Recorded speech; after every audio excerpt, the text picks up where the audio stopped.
In the previous video, you learned how to fake shadows with materials, and that's probably the most primitive way to create a shadow. Fortunately, there's a more automated way of doing this, and it's called a shadow map. I'd like to hide this plane that I used previously to fake the shadow.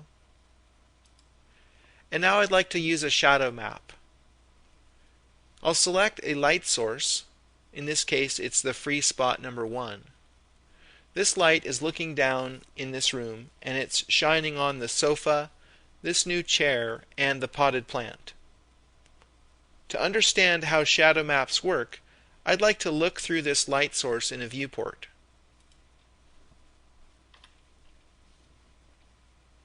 I'll turn on the shadow map right here in the General Parameters rollout. This drop-down lists different types of shadows that you can cast. I'll start with the shadow map because it's the oldest type, historically speaking, and it's the quickest to calculate. Shadow maps project bitmaps, so they work a lot like the method for faking shadows that I showed you previously. However, instead of working through a material, a shadow map is automatically projected through a light. So imagine that the light is coming through this viewport. Wherever that light strikes objects, it will reveal the material.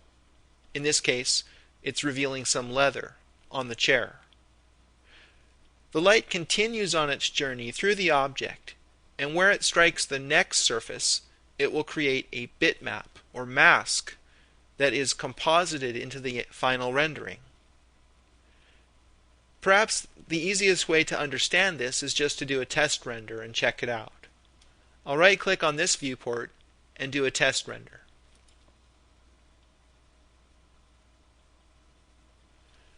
Down here you see the shadows. These are shadow maps or bitmaps that have been projected through the light source.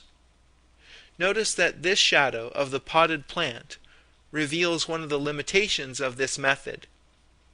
Shadow maps don't work with transparent or opacity mapped materials, so it's not revealing the actual shadow of this tree. Rather, it's revealing the shadow of the plane that material is mapped onto. So shadow maps don't work in all situations. They don't work if you have entourage in your scene. And because shadow maps are based on bitmaps, it requires additional memory for every projected shadow. So if you have hundreds of lights in your scene, you'll probably run out of memory if those lights are all shadow mapped. However, on the plus side, shadow maps render extremely quickly, and they can have soft edges because the bitmaps that are projected can be blurred. Notice that there's a shadow map parameters rollout down here. It has a few controls that I'd like to talk about that are used for adjusting the shadow itself. Bias is used to move the shadow further away or closer to the object that's casting the shadow. The default is 1. Size controls the size of the bitmap that's created, and the size works in powers of 2. So this would be a 512 by 512 pixel bitmap. Just for demonstration purposes, I'm going to set this down to 32 pixels so that it's very small. And I'll also change the sample range to 1. And I'll talk about what this does in a minute. Now I'll clone the rendered frame window so we can make a comparison. And I'll do another test render. I had the wrong viewport active. I need to right-click on Perspective to make a fair comparison and do another test render. Now take a look at these shadows. They're very pixelated. That's because we are projecting only a 32 by 32 pixel bitmap onto the floor surface. And you can perceive the individual pixels more or less, that make up that bitmap. The sample range controls how those pixels are blurred together. So if I set the sample range at 4, we will get a smoother appearance.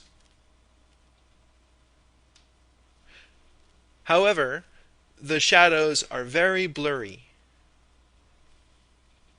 By increasing the size, we will add definition to those shadows.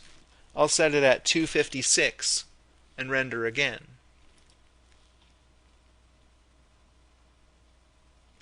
So it's a little bit more defined, but softer than the original shadow that we projected at 512.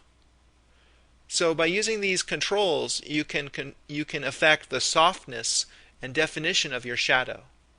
Size controls the softness, and sample range controls the blurring of the pixels in the projected bitmap.